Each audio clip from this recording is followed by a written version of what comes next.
Hello, Silver Lining gang. It's Andy here, host of the Silver Lining Show.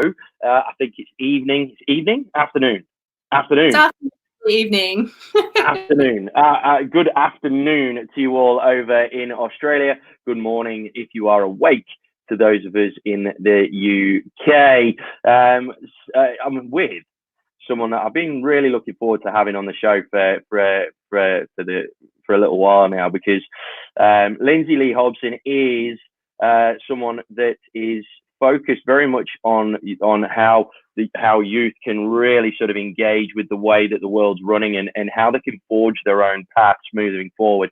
Started a movement called Stick It. Started a movement called Stick It, which is designed for that very purpose. It is to stick it to conformity and give people that freedom to think for themselves and to act for themselves. And having come through some interesting times in her own past, she's very much putting it to positive practice moving forward. Lindsey, thank you so much for coming on. How are you? I'm fantastic. Thanks for having me, Andy. How are you today? Yeah, about half an hour in. We're going all right. Jet lag's not doing too much damage to me, really. I spent yesterday 3 sheets to the wind, I think. But today's looking a lot more positive. And at the end of the day, there's tea, right? There's always, wherever we are in the world, there's tea, and that fixes most things, right? Look, Lindsey, thank you so much for giving us your time and coming on board to the Silver Lining. For those of you that don't know, Silver Lining is about taking people past this corona cloud, not just getting through, but seeing some real silver linings that they can implement moving forward in what is going to be a permanently changed world. Lindsey,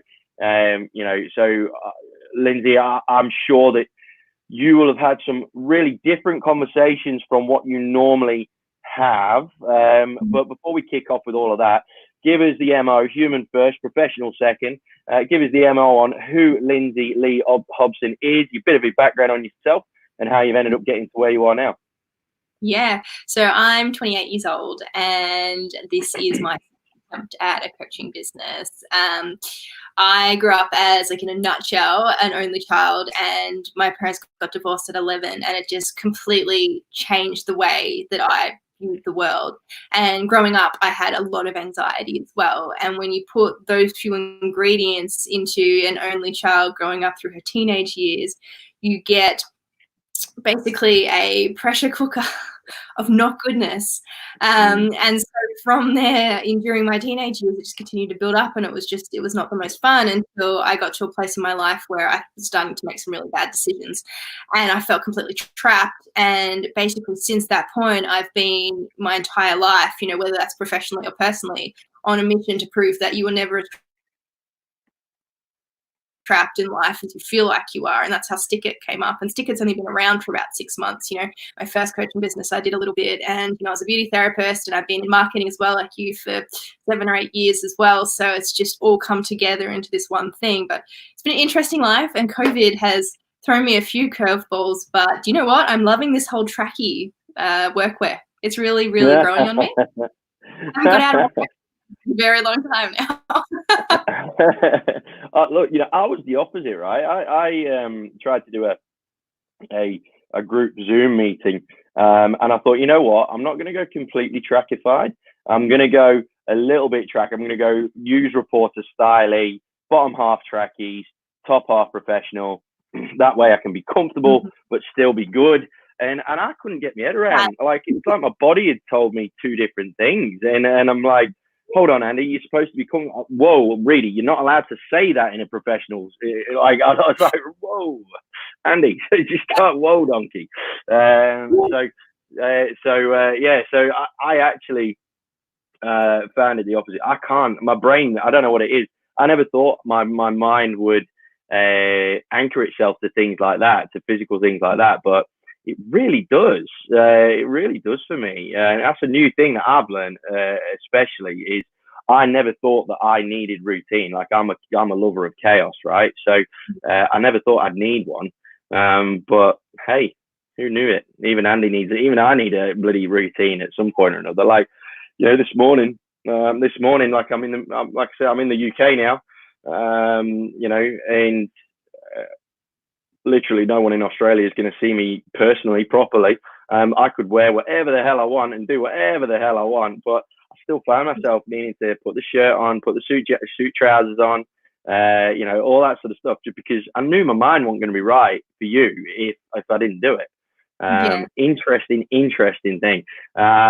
How have you found it, before we go into the professional stuff? How have you found it personally? Because I really appreciate the fact that you're as open as you are with respect to your journey so far. Challenges with anxiety, which we've connected on to a degree, and all that sort of stuff. Relating it back to where those real seismic shifts in your life happen. How have you use that to process what's going on now? Go with the flow. So I found really that everything that, when your life is chaos around you, I found during those times that you just have to be the calmness. You have no choice. It's either you become the chaos. And for some people, like I know you love chaos, and some people, they can handle it and they love it and they enjoy it and they thrive in it. There's a large part of the populace who can't. And for me, I was one of those who couldn't. So I needed to find that calmness in myself. And that's one of the ways that I did combat my anxiety in the end. So during this, it came really naturally to me just to sit back in that calmness and let life just happen around me and just go with it. I can't change it. I can just do my part and stay home. And to be honest, I love staying home.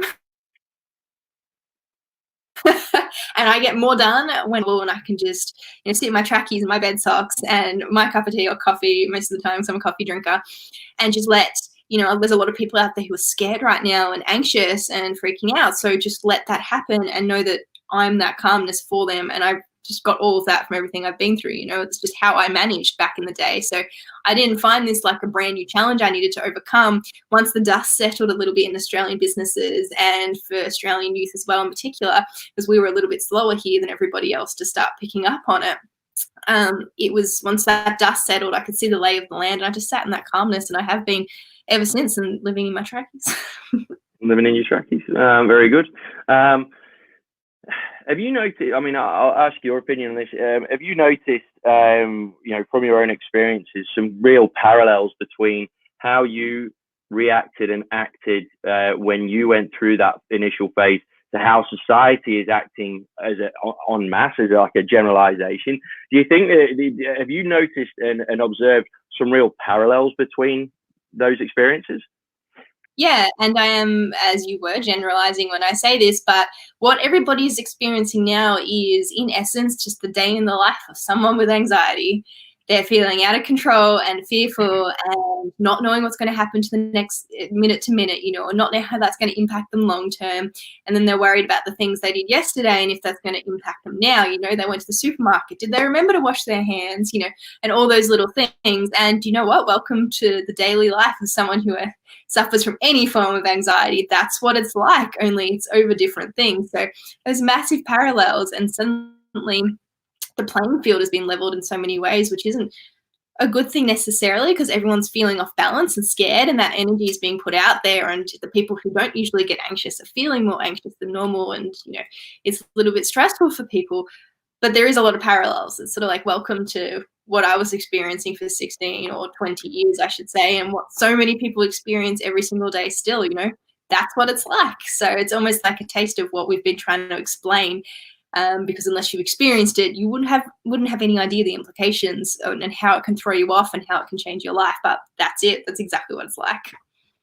And that is a fabulous distinction, and I'm hoping that it's going to be through distinctions like that people will become very aware of what is actually happening to themselves and their world. Because one of the bigger concerns that started this show was the upcoming mental health pandemic that could well sweep its way through if we're not careful, and a lot of that will happen if people don't recognize what you just said. Because if they're not careful, the longer this goes on, the more Shawshank people will start to become. They'll start to become a bit institutionalized in the way that everything's going, and and the way it's all happening right now. And that it could lead to some real iffy habits, some real iffy behaviors that they become very much accustomed to and comfortable with, but they don't realize is having a very detrimental effect on their lives moving forward. Obviously the forced isolation, which is something that someone with anxiety and depression, when they're at a height, the last thing you want to do is see anyone and talk to anyone.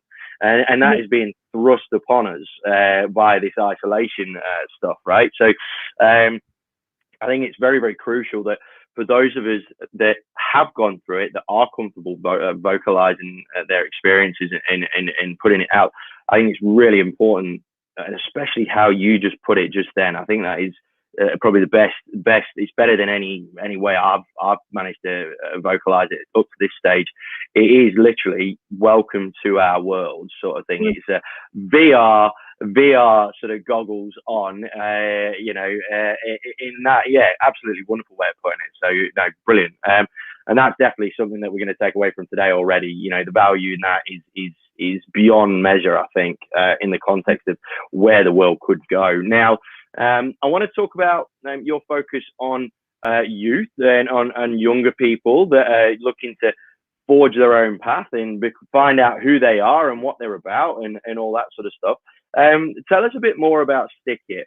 Tell us a bit more about the premise of it, the foundations of it, and how you've interacted with people up to this stage. Yeah, so Stick It is the revolution to empower 1 million young adults around the world to break the mold. So I'm a speaker and a coach. So I set this up about 6 months ago, and I've been really lucky in the sense that I just happened to set it up in a way that it's weathering this new storm, this environment really well, because outside of a couple of events I ran in Melbourne, it was all online. So the daily running of it is almost no different. The foundation of it is opening minds to opportunities, because there are so many young adults out there who feel trapped by society, and this is pre-COVID, so it hasn't changed. It just looks slightly different because there's an extra element in it, and I'll sort of talk about that in a minute. But pre-COVID, they felt that they wanted to make a really big difference in this world. And one of the things that I did a lot of research before I actually found Stick It in particular, that the older generation said that this particular generation, so people below the age of 30, have really, and younger still, have really missed out on is risk. The ability to go out there and break bones and take risks, because our parents have worked really, really hard to create this incredible life for us and provide all these beautiful things that we didn't, or they didn't get the opportunity to have, and give us a university education, which is something they would have had to work really hard for. And a lot of our generation just handed it. It's almost expected because it's so easy for us to attain, And so as a result, we haven't had to understand or push ourselves in a way that's going to test our own limits and give us the understanding of our own consequence to action, So we're really insular, and it's almost created a life of cotton wool and red tape. And we're sort of sitting here going, I have this burning desire to make a difference, but I'm worried I will, firstly, not make my parents proud, and secondly, I won't understand that the life I'm building is not the life that's actually going to make me happy. Because we watch, as the older generations go through the stereotypical midlife crisis, like, how scary is that? We don't want that, but we don't understand how to not have that, because that's what we're watching. So we're sort of feeling stuck. And on top of all of that, this generation in particular, the generation I'm in, which is sort of the X and Z sub generations, where I'm right on the cusp, we feel incredibly compelled to make our loved ones proud, and we want to build a life that gives back to them to say thank you. And that is across the board. I have yet to find a young adult who doesn't feel really driven by that, almost more so than creating anything that they will personally be proud of. So even those stereotypical entrepreneur types that have, depending on which side of the fence, a really good name or a really bad name, they're still driven by the same thing. They just don't necessarily vocalize it in the same ways that I just them. So there's this sort of almost mixture of things going on, and not the knowledge of self to be able to go out and make a difference and take those risks and have that confidence and courage. So you end up doing a lot of nothing, and we're the lazy generation, and we hide in our phones, because we understand this world, the technological world makes complete sense to us, but the real one doesn't necessarily. So Stick It's all founded on that, and showing people that there is more to life than meets the eye, and giving them a safe place to explore hard things. So no matter what the opportunities they're looking for in life are, and they don't have to have all the answers, they just have to know they want to start. is the ability to actually explore that and know that they will be okay, and this revolution has their back. You know, we're there for them, and we're there for questions, and we're there to help support them achieve whatever life they're looking to create. Because at the end of the day, you don't want to get to the end of your life with regrets. So when you're sort of looking at a fork in the road and going, I don't know what I want to do next, you know, I don't know whether I want to go to uni or whether I want to start my own business or travel the world. Think about it in retrospect. You know, what is it, the story that I want to be able to tell? What's the challenges I want to be able to say I overcame? And that helps a lot of young adults to be able to do that, because it takes the pressure off having to pick the right path, and it's more about what's next for me. So the online world, it hasn't really changed that much. Just the conversations have changed. So mental health, you know, we were saying just before, it is in my particular world, and for my young adults that are sort of in contact with me, it's become a massive thing really, really quickly, almost overnight. And anxiety and depression and stress and fear and the yearning and the seeking for knowledge and education on those topics, because there's so much out there that's very much from the psychological perspective or the psychologist perspective. It may as well have been written by someone in a lab. And then there's the other side of it, which is like, oh, I don't know what to do, and panic and fear and conspiracy. There's nothing really in the middle, which is just, hey, so I'm a young adult, I'm going through this, or I've been through this. This is what I did. What about you? There's not a lot of that. So it has just become really that source of knowledge. So I'm running free online events as well at the moment, instead of those ones face-to-face. And that's been the major difference.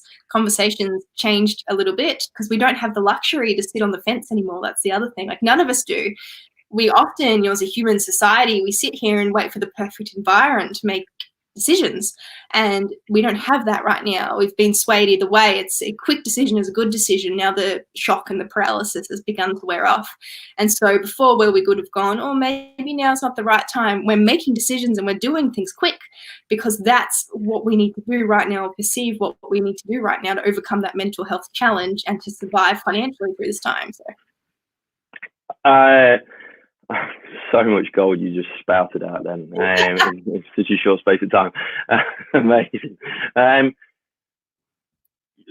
What you just said then is a perfect summation of, and I reckon that this is not something that is necessarily just for young professionals and the youth and what have you, and that generation. I think that there are some absolute, you know, holistic points of view that you've just said there that would 100% apply to all generations. Really interested to unpack what you said there about the fact that those feelings of depression and anxiety and what have you have been coming up real fast for a lot of people in that generation. Why do you think that is? A lot of it is a lot of our generation. So most of society, you know, if you follow disc profiling, it all is a high S. So it's quite people orientated and looking after other people. A lot of our generation is that, but they're also kinesthetic. So there's a large amount of the populace who have just suddenly lost their ability to feel connected with people and are having to redefine that.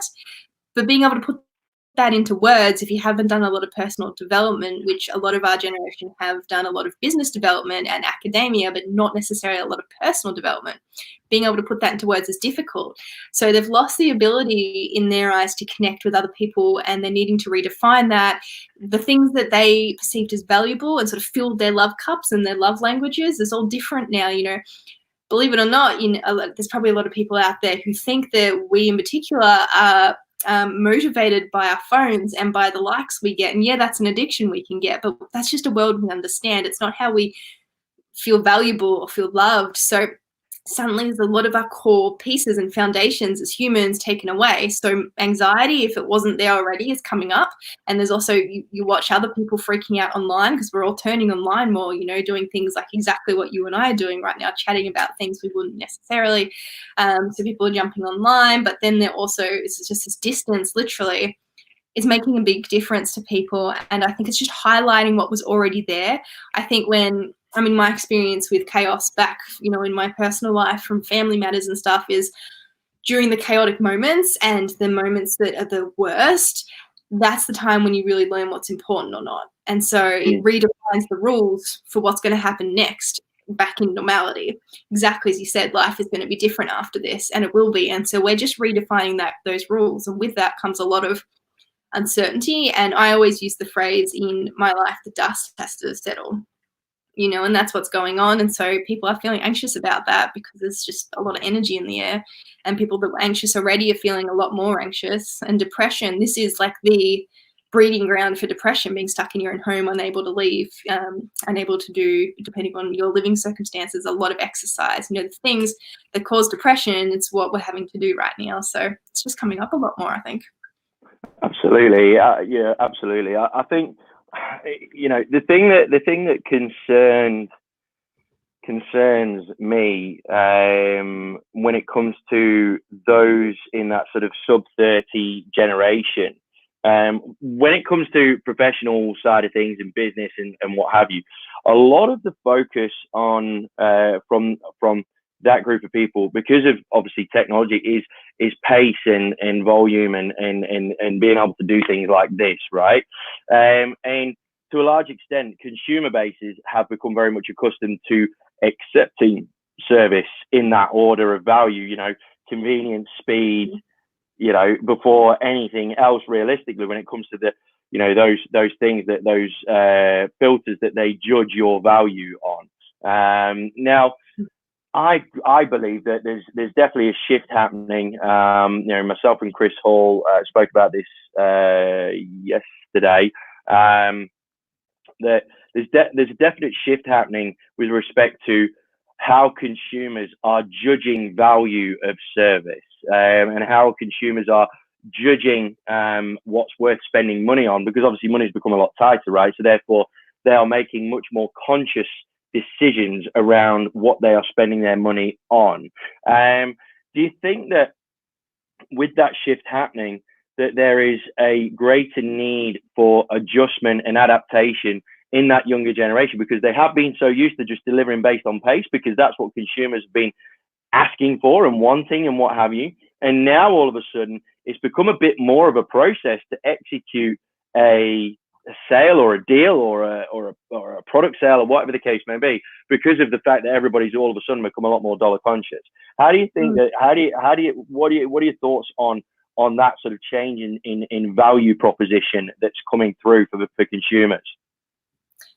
Yeah, okay. So specifically about the way businesses are shifting, or for young adults and how they're shifting? Well, how consumers are recognizing value, and how I feel that generation that has been so focused on speed and efficiency and convenience now has to almost relearn how it has been interacting with consumers, because all of a sudden that pace and convenience is being slowed down by the consumers.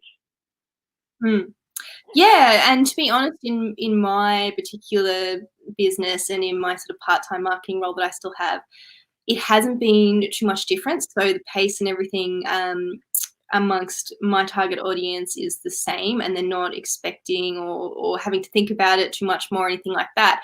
But I think what's really happened that I've really noticed is that if we usually had this much bandwidth to make a decision, now it's been chopped off on the sides and we're bouncing around smaller areas. So if anything, people are making faster decisions and more purposeful decisions. So I haven't really noticed too much in speed, but I have noticed in intent, there's definitely a massive difference in people will before sort of wait for that ideal moment and that, oh no, I'll wait for this trigger. But a lot of those triggers, so maybe that's I'll wait till I turn a certain age, or I'll wait till I graduate this, or I'll wait till my hours are less, or I finish this part-time job, or all of that doesn't exist anymore, because those luxuries, and they were luxuries, have gone out the window. So people make fast, purposeful decisions. And that's what I've really noticed. I haven't found too much the pace difference outside of the purposefulness. There's no excuses anymore. It's more yes or no. And so I've definitely had in my conversations yes or no a lot faster than those fluffy things that just string you along for days on end. Yeah, I think you've hit the nail on the head there. I think that the fact that those decisions are very much more purposeful. They have, the word intent, I think, is absolutely crucial to this piece as well. Consumers are doing everything because they feel that every decision that they make is going to have a more amplified effect on whatever it is that they're doing moving forward, right? And I think that's what it is. I think it's a definite shift in purpose when it comes to decision making. That I think will be a permanent change. I think it will take a long time for it to dissipate. You know, I think it will take a hell of a long time to dissipate. Another thing that I want to unpack with you, back to your original opening dialogue, was the need to please others and the need to please parents. You know, there's lots of different demographics and from different geographies where there's very much cultural aspects to this conversation where it is expected of you to follow in mum or dad's footsteps and be a doctor or be a surgeon or, you know, a lawyer or whatever the case may be.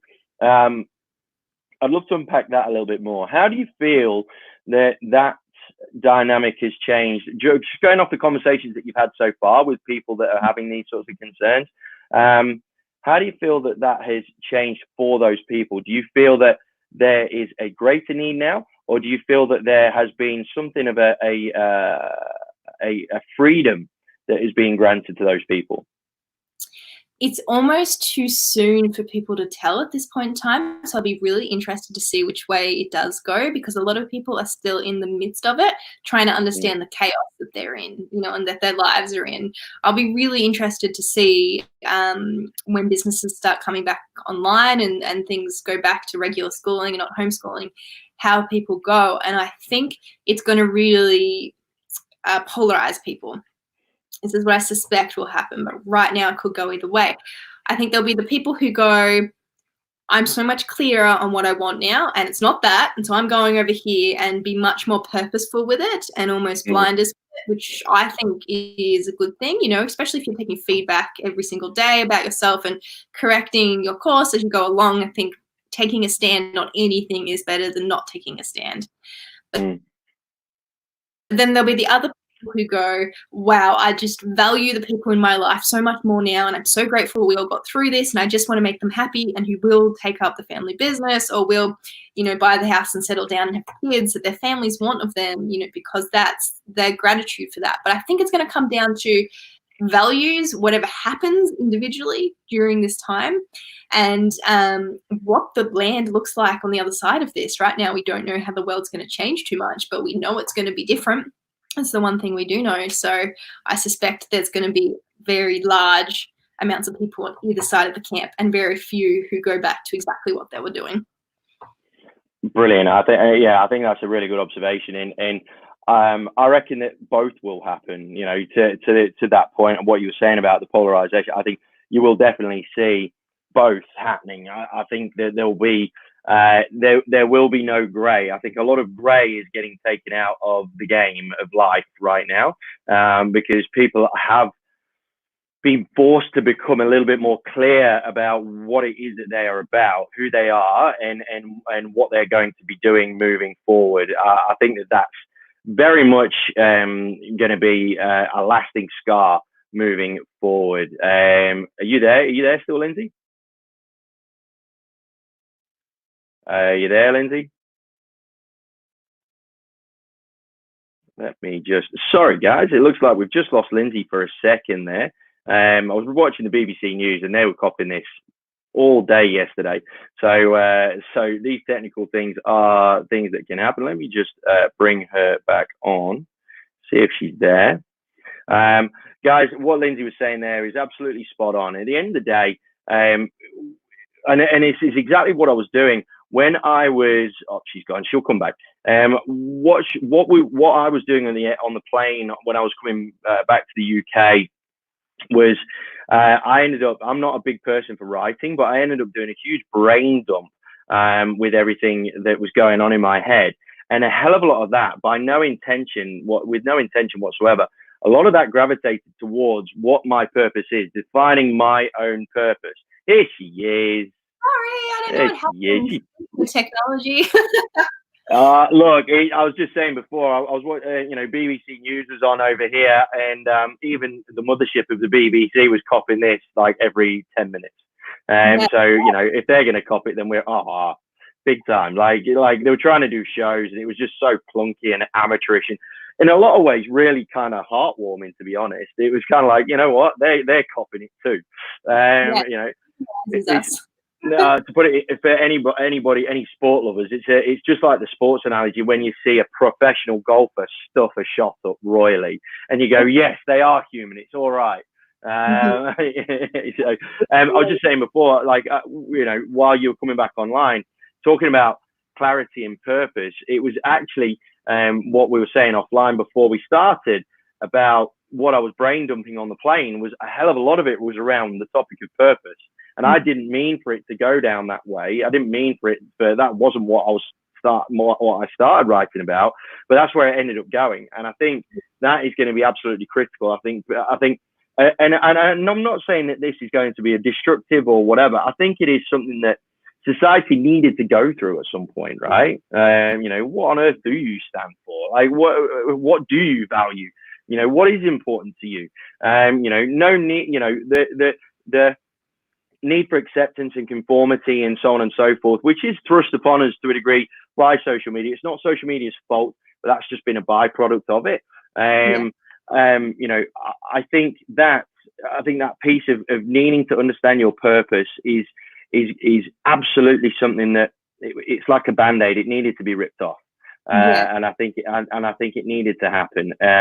Now, obviously, there's lots of people that, you know, haven't got all the time in the world to be, you know, sitting on a plane and writing all this stuff out and what have you. There's lots of stuff going on in a lot of people's lives that, you know, juggling of several balls as opposed to just the one.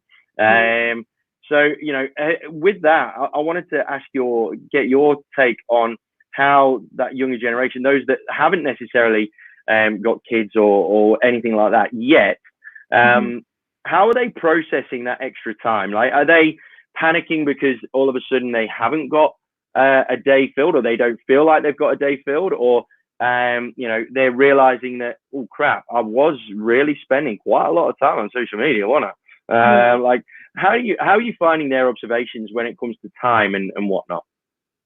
There are definitely people I've spoken to, particularly in other countries as well, not so much in Australia, but who have found that this is the time to step up and who have really been pushing that in that direction, which has been really refreshing, because before, you know, we were just saying that there's been the ability to not make decisions. Well, those are the people that have really gone, okay, well, I have to make a decision, so I'll do something because it's better than nothing. But then I think there's still a lot of people still in Australia who are trying to figure this out, who are still just on almost holiday mode. The people particularly that have been stood down or unemployed during this time. There's a lot of holiday mode going on still and just waiting. And I have found that to be, I'm definitely not saying that everybody in Australia is like that. I'm definitely not saying that those people aren't overseas as well. They are. But I found because we've been a little bit slower for this to really impact our lives dramatically, we're still in that waiting sort of period. People haven't had a really good, so there's the entrepreneurial types that are still just going ahead business as normal, and a lot of them are thriving right now, or they say they are, but that's a whole other kettle of fish, because everybody talks about their amazing stories, and it's like a pet peeve of mine. Everybody talks about, I got $4,000 in the first week and I had no database, and how you can do it too. And so what did you have to kill for that $4,000? You really know, you know. So they say they're thriving right now. I have no idea if that's true or not. But then there's a lot of people overseas who are using this time to step up, and it's very, very interesting in that sense. Australia will get there too, and those countries who are just going through it now will get there too, I'm sure. And I think there'll be Simon Sinek, I think that one particular TED talk he did where he talks about why it's suddenly going to become super popular. So the rest of us should be smart and record one too about now. 100%, and interesting. I love how these conversations that I'm having, these interviews that I'm doing, it's really weird how something that the previous person said will be affirmed by the next person. And Justin Nickerson, who I had on earlier today, he was saying that, you know, in his mind, you know, it was serious, but it wasn't a it was kind of, it was sort of kind of half tongue in cheek, right? You know, keep your social distancing. Hey, you'll be right, mate, and all this sort of. And then he said, And then he said, and then he just goes, look, it really sort of hit home for me when he went to go for a walk or a jog or something like that, and restaurants around him were closed, and there was very physical representations of what's been going on and how it's impacting community, society, and so on and so forth, right in his face, like right in his face. And that was when he he goes, whoa, right, this is really real. This is really having a problem. And you're right, like on a lot of the Australian mentality, which in so many respects serves us incredibly well. That whole, we'll be good, we'll be right, don't worry about it, we'll be fine, we'll get through it, all that sort of stuff. It serves the Australian community so well. But as a result of that, when things aren't going to be right, and are absolutely going to have unbelievable impacts on all of us, to a man and a woman. That's why I think that's probably why we've been a little bit slower on the uptake and what have you. One thing I mentioned that I was concerned about was people just assuming, they'll read a headline and assume that the government's going to bail us out, it'll be fine. I'll get that job seeker keeper thingy. Yeah, I'll be fine. And sticking your head in the sand. I think that is something that people need to get a bit of a shake up about. And especially because change has been thrust upon parents because of the whole homeschooling thing. A whole new world for them with regards to trying to keep their kids' education, on the right track. But I think for those that haven't got those extra responsibilities outside of who they are, that's where they really need to have this drilled into them, that you get your head out the sand. It is impacting you now. It is going to impact you permanently moving forward. What are you going to do about it? And that was another part of the silver lining. A lot of it, empathy is one big thing. Sometimes we need to show a backbone, right? And we need to actually say, right, you need to stand up and be counted, because if you don't, you're going to be in real trouble.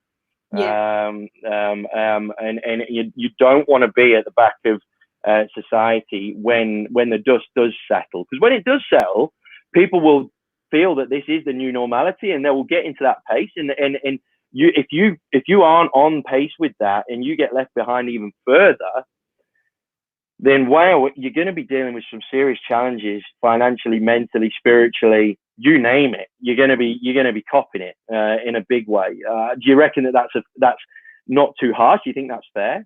I think it's fair, and again, I don't know exactly what that's going to look like, but I think it's fair because there are people still pedaling as quickly as they were beforehand, and then there are those that are pedaling 3 times as fast, and those who have gone, oh, it's dusty around here, and just sort of gone, this is pretty. And when it does settle, we're going to see how far everybody is. And, it could be the case that the people who have been working so much harder through all of this are actually really far behind because they've been running in the wrong direction. And the people who stood still, we don't know what's going to be the case.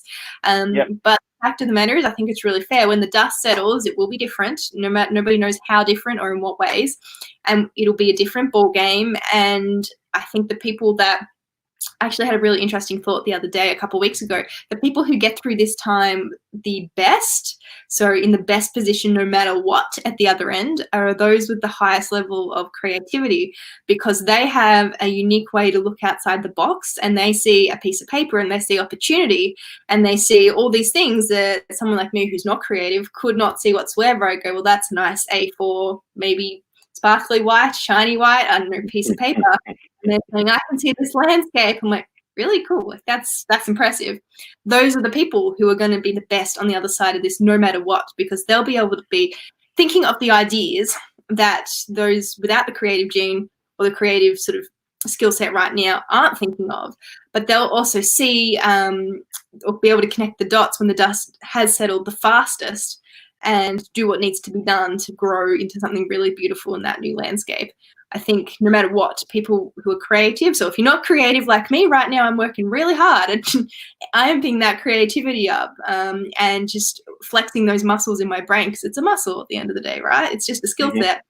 that's the skill I've personally been delving into, because I do think that's going to serve everybody the best at the other side of this. Absolutely brilliant, wonderful. Yeah, that is absolutely spot on with respect to, and the thing is, and what I want to add to that is, just because you're not that creative, don't think that you are screwed. Yeah, exactly. Don't think that you're completely stuffed, because the one key element to that Lindsey just mentioned then is that it is something that you can build as a skill. It is something that you can work on and improve on, if you feel that you're not that creative, or you like everything in order and what have you. It is something that you can do. The one big thing that will help you with this, though, guys, is the fact that judgment is almost non-existent right now. People are not passing judgment half as quickly as what they did back in the day. You almost have an opportunity here to try and be creative. And you know what? The amount of times that you'll probably surprise yourself in a positive way will be insane. But if you get it wrong, if it doesn't work, it's not going to be an issue. It's the fact that you actually did it and had a crack, and you've allowed yourself an opportunity to give something a go. No one got into a car and automatically knew how to drive. They needed to learn it step by step. The same with creativity, gang. There are some people that have that natural DNA, right? They can just do it, right? And good for them. But when the script's on the other side, like in terms of actually getting them to sit down and do their accounts, for example, no chance. And that's where you guys win. So, right now we're in a world where those naturally creative DNA type people are sort of, really kicking on and enjoying the time. And they might be some of the ones that might be sounding a little bit arrogant in some respects, like saying, oh, look, I'm great. I'm earning thousands. Oh, and all this, right? But at the end of the day, guys, it's something that you can acquire. It's not something that if you don't have it, you can't get it. You certainly can. And I'm really glad that you said, look, I'm not the most creative, but I'm working on it. And that is something that I think everybody can take away. Absolutely. Creativity is going to be 100%. I mean, look, because at the end of the day, this is a new book that none of us have written yet, right? So we might as well start writing ourselves, as opposed to just waiting for someone else to write and then just, following what they say. Because at the end of the day, no one knows what the right answers are. No one knows what's going to happen. It might be a case of just, bunkering down and waiting for the storm to pass, and then just cracking on the way that it always was. That might be the way. But I think the one thing that is safe to say is that the world has permanently changed. There will be some, even if you are the most stoic person known to man, there will be some things that you will need to change in order to stay relevant with your community, your people, in the way that you rock and roll. Look, Lindsey, thank you so much for your time. I really appreciate it. How can we reach you, find you, see you? Where can we find all of your good stuff? Facebook. I'm very, very active on Facebook, so I'll make sure I comment on this on your Facebook as well, so you can get access to that. I post content, live video almost every day of the week, and you can always email me at iamready@stickit.world. So I am ready at stickit.world. I'll just post that on here. Ready at stickit.world. Stickit.world. I will put that on here now. Show. There you go. All right, gang. So I'm getting into this. Carry on, right? I'm getting all like productive. It's almost like a TV show. So, gang, that is Lindsey's email address. If you want to reach out to her, that's the way to do it. Like she said, she is active on Facebook. Is there any final messages that you want to put out there, Lindsey? Yeah, no matter what happens next, you've got this, and we're all in the same boat. I think it's so important right now to know that you are connected to the people around you, and sometimes it may not feel like that, and that's up to us now to redefine how we feel connected. And we as a society are always here for you. You are not alone. There is a lot of people feeling exactly what you're feeling right now.